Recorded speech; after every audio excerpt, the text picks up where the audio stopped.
नमस्कार मित्रों, TV 20 news रोज दिखाता है आपके क्षेत्रों की ताजा खबरें। मैं हूं आपके साथ अशोक वर्मा। आइए रूबरू कराते हैं आपके क्षेत्रों की तमाम खबरें। स्थानीय निरीक्षक आजमगढ़ के स्थानीय निरीक्षण भवन में शुक्रवार को कैबिनेट मंत्री ओम प्रकाश राजभर ने कांग्रेस सपा और विपक्ष पर निशाना साधते हुए कहा कि कांग्रेस नेताओं का मायावती से मिलना राजनीतिक दबाव बनाने की कोशिश थी। उन्होंने राहुल गांधी के बयानों की निंदा करते हुए कहा कि विपक्ष लगातार देश की छवि खराब करने का काम कर रहा है। ईवीएम विवाद पर उन्होंने सवाल उठाया कि यदि मशीनों में गड़बड़ी है तो केरल में कांग्रेस की सरकार कैसे बनी। कांग्रेस जनता पार्टी ट्रेंड पर राजभर ने कहा कि युवाओं की नाराजगी का परिणाम है। वहीं बिजली संकट पर उन्होंने बढ़ती खपत को जिम्मेदार बताते हुए कहा कि सरकार गाँवों में 18 घंटे और कस्बों में 22 घंटे बिजली देने का प्रयास कर रही है। वंदे मातरम मुद्दे पर उन्होंने कहा कि भारत में रहने वाले हर नागरिक को राष्ट्रीय गीत का सम्मान करना चाहिए।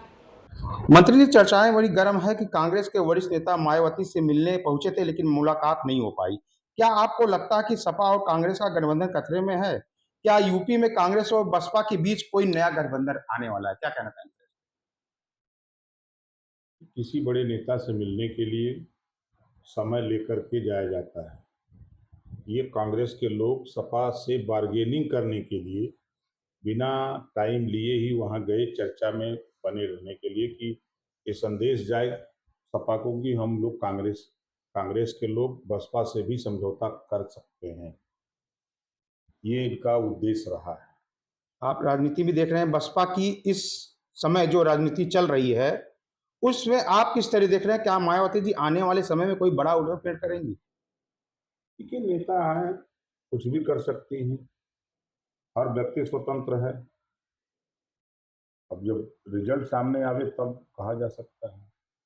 हाल में ही राहुल गांधी ने देश के प्रधानमंत्री और गृह मंत्री अमित शाह को लेकर बहुत बेहतर तुर्क दिया, गद्दार जैसे शब्द का इस्तेमाल किया है। विपक्ष के इस आक्रामक रूप में बयान पर आपकी पार्टी या आपकी क्या प्रतिक्रिया है? हम ऐसे बयान की निंदा करते हैं, पहली बात। दूसरी बात कि एक साइकिल चोर दूसरे को साइकिल चोर कहता है, उसके दिमाग में आता है कि वो चोर है। आप दुनिया के किसी देश में जाते हैं राहुल जी, तो भारत को कटघरे में खड़ा करते हैं।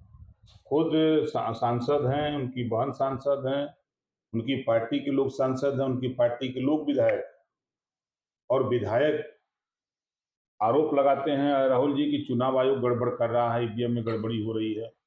गड़बड़ी से सरकार बन रही है, तभी तो केरल में कांग्रेस की सरकार बनी। आप उसको क्यों नहीं रिजाइन दिला देते, या आप लोग खुद क्यों नहीं रिजाइन दे देते हो? रिजाइन दे करके अगर बोलो कि नहीं हम लोग गड़बड़ी से जीत गए, इस नाते रिजाइन दे रहे हैं, फ्रेश चुनाव होना चाहिए, तो किसी विपक्ष के नेता की हिम्मत नहीं है को रिजाइन दे। क्या आपको लगता है राजनीतिक बयान का स्तर लगातार गिरता जा रहा है या सिर्फ चुनाव और जनता को ध्यान खींचने के लिए इस तरह की रणनीति बनाई जाती है? कि राजनीति का स्टेटस इतना गिरता जा रहा है, अनर्गल बयानबाजी। देश की जनता 140 करोड़ की जनता के मालिक हैं, प्रधानमंत्री हैं। 140 करोड़ जनता की सुरक्षा के लिए गृह मंत्री अमित शाह जी हैं। अब ऐसे लोगों के ऊपर उंगली उठाने वाला व्यक्ति, तो उसकी हताशा और निराशा ही महसूस होती है। राजनीति में आजकल एक नया शब्द तौर रहा है, काकरोच पार्टी। ये काकरोच पार्टी का इसका क्या मतलब है, निकाला जा सकता है? ये किस तरफ है, जनता इसको क्या समझनी है? आपकी राय क्या है इसमें? कोई मतलब नहीं है। काकरोच जनता पार्टी, अखिलेश जी ने एक बात कहा है कल ट्वीट करके कि बीजेपी और काकरोच जनता पार्टी की लड़ाई होगी।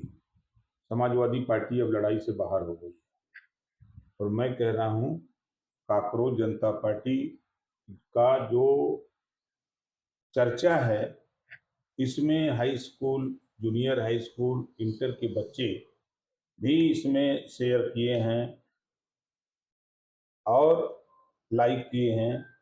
दूसरी बात कि बसपा, सपा, भाजपा, कांग्रेस सभी पार्टियों के नौजवान गुस्से में, जज ने कहा कि ये काकरोच है नौजवानों को, उस गुस्से में लोगों ने ट्वीट किया है, और कोई बात नहीं। आप देखिएगा ना, 10 दिन के बाद कोई नाम लेने वाला नहीं मिलेगा। तो आपका कहने का मतलब काकरोच पार्टी कुछ नहीं है, लोगों ने केवल इसको एक ट्रेंड दे दिया है। गुस्से का है, जैसे कहीं कोई घटना हो जाती है तो गुस्से में भीड़ जुटती है। कोई नेता जाता है तो गुस्से में भीड़ जुटती है, तो नेता सोचता है कि हमारे समर्थन में है, जबकि ऐसा कुछ नहीं है। मई में ग्राम प्रधानों का कार्यकाल समाप्त हो रहा है। ग्रामीण क्षेत्र में इस बात को लेकर इसमें है प्रधान कार्यकाल बढ़ाए जाने के लिए क्या कहना चाहेंगे कि प्रशासनिक नियुक्ति किए जाएंगे या सरकार इस पे क्या तैयारियां कर रही है? कि सरकार विभाग ने ग्राम प्रधान को ही प्रशासक नियुक्त करने के लिए त्रिस्तरीय कमेटी का प्रस्ताव मुख्यमंत्री को भेज दिया है। अब 1-2 दिन में मुख्यमंत्री के यहाँ से क्या रिजल्ट आता है तो सबके सामने हो जाएगा। क्या वही प्रधान को दोबारा जिम्मेदारी दी जाएगी प्रशासनिक तौर पे? भाई चुना हुआ प्रधान है तो प्रशासनिक जो अधिकारी समिति बनाई जाएगी वही ना होगा।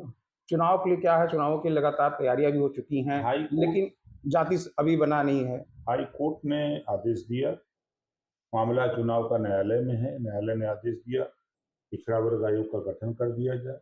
पिछड़ा वर्ग आयोग का गठन भी हो गया, 5 सदस्यीय टीम बन गई है, उनको काम दे दिया गया है न्यायालय के आदेशानुसार कि SC ST OBC जनरल और 33% महिलाओं के लिए रिजर्वेशन व्यवस्थित करने का काम उनको 6 महीने का टाइम दिया गया है। अब आगे अगला जो स्टेप चुनाव के संबंध में हाई कोर्ट का आएगा उसका पालन किया जाएगा।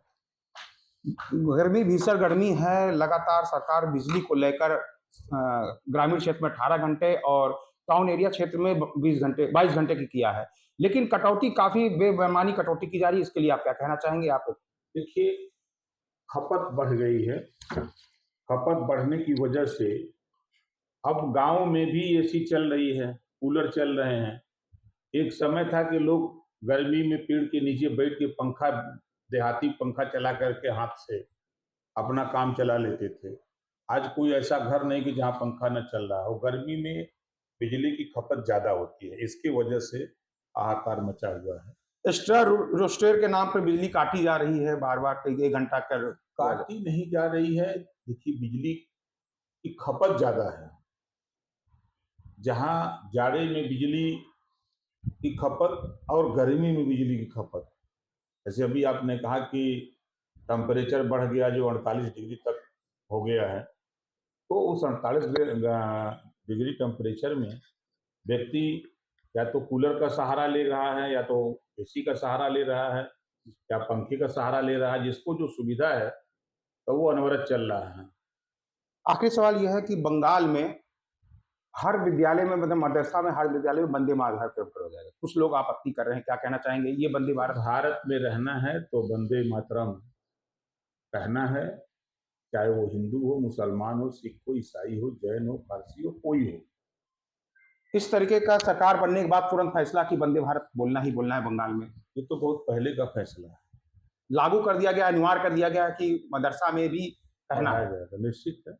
लोगों को वंदे मातरम के विषय में जानकारी होनी चाहिए। राष्ट्रीय गान और राष्ट्रीय गीत के विषय में लोगों को जानकारी होनी चाहिए।